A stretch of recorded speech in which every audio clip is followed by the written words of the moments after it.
Thanks, Matt. I have an easy job of introducing the country partners. As you probably know, at COP28, Chile, the Dominican Republic, and Nigeria announced their intention to join UTA as pilot countries. And in April of this year, the Philippines announced that they would join in observer status. And we want to thank the country representatives who are joining us virtually from their capitals. We have the Honorable Joel Santos, Minister of Energy and Mines of the Dominican Republic, Juan Pedro Sayarle, Head of Climate Change at the Ministry of Energy in Chile, and Director Michael Sina Cruz, Director at the Philippines Department of Energy. And we'd also like to welcome Shadia Abro from the Ministry of Energy and Mines of the Dominican Republic, who, as you see, is joining us in person. So first, I'm going to turn it over to Minister Santos from the Dominican Republic.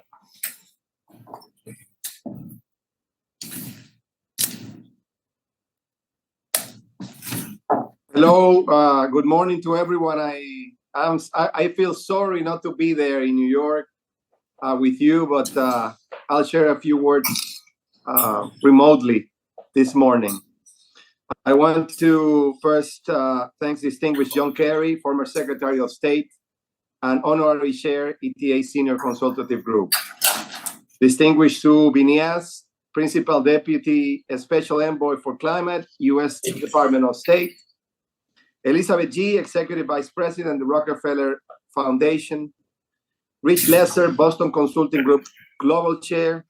And to all the government officials, representatives of the private sector, ladies and gentlemen, everyone in the room. Good morning. The Dominican Republic is committed to promoting ambitious energy transition strategies that allow for earlier and deeper reduction in greenhouse gases. All actions implemented during our administration seek to make innovation, competitiveness, and development compatible with the environmental commitments agreed at the national and international level. Enhancing access to low-cost financing and exploring novel approaches to attract the capital required, which including high-integrity carbon markets, will be essential to achieve our carbon neutrality goals while ensuring the affordability of our energy transition. As an island nation, we also face unique challenges that jeopardize energy security. The threats posed by climate change to economies like the Dominican Republic may be the most concerning.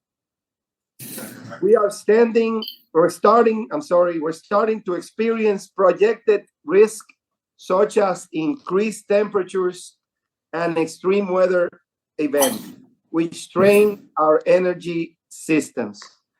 Regarding the temperature, we go by this every single day, as there is a big difference in temperatures between our peak hours and our regular hours. So managing the energy system every time is definitely more difficult. As a result of the measures that have been put in place thus far, the amount of energy generated from renewable sources have more than doubled between 2020 and 2024. And it is anticipated to double again by 2027. However, high penetration of renewables in the energy grid present several challenges.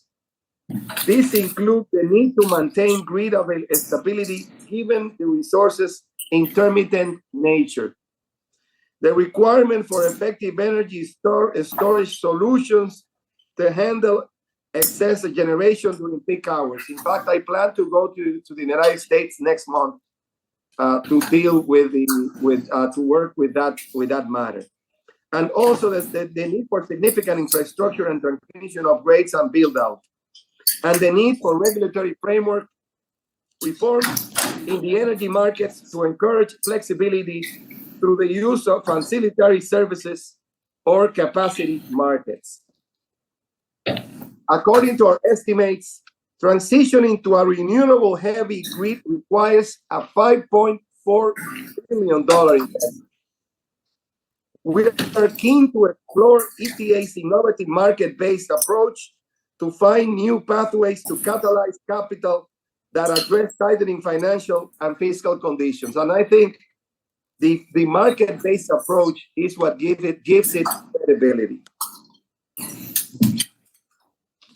We believe the ETA can provide access to technical and capacity building support and to high integrity carbon markets to help an accelerated just energy transition.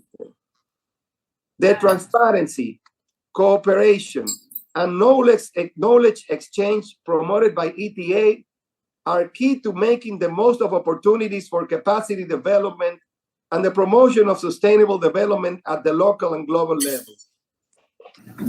We would like to thank ETA team for their participation in the Dominican Republic's first ever carbon market for energy transition workshop.